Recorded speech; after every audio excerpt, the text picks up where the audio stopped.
Programang ito ay rated SPG. Striktong patnubay at gabay ng magulang ang kailangan. Maaaring may masiselang tema, lengguwahe, karahasan, sexual, horror o droga na hindi angkop sa mga bata.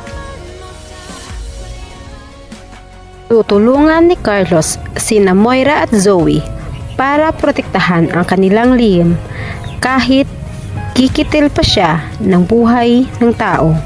Gagawa si Carlos ng paraan para manatiling lihim ang tungkol sa kanila ni Zoe. Kaya nangako ito sa mag-ina na siya na ang bahala sa matanda at hindi niya kayang nakikita ang anak na puno na ng pag-alala at takot dahil sa nagawa nito kay Don Pepe.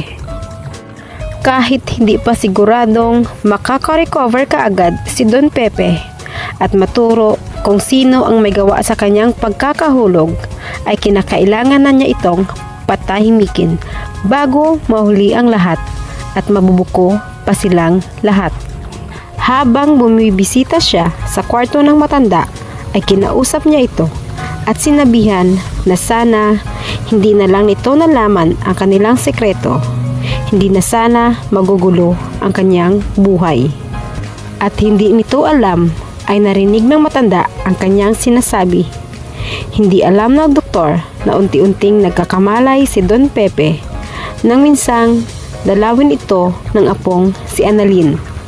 Samantala, nangako si Annalyn sa kanyang lolo Pepe na gagawin niya ang lahat para gumaling ito at may turo na nito kung sino ang mga salarin at kailangan na nilang pagbabayarin at makukulong.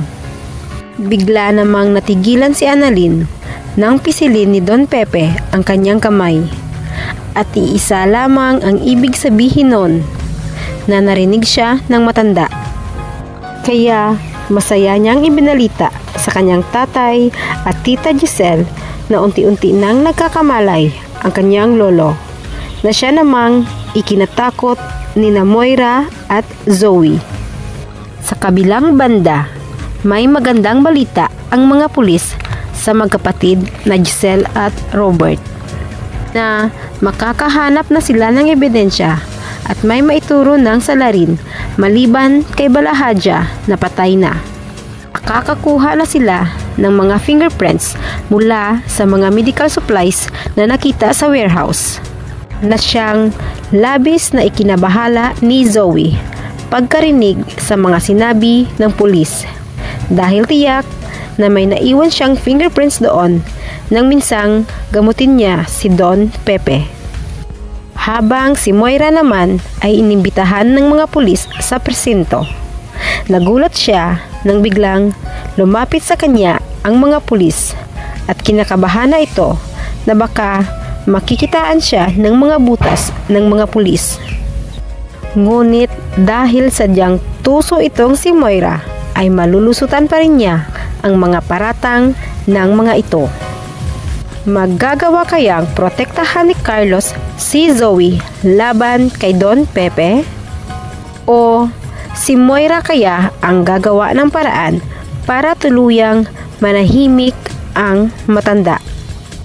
Sabay-sabay lamang nating aabangan dito lamang sa Abot Kamay na Pangarap.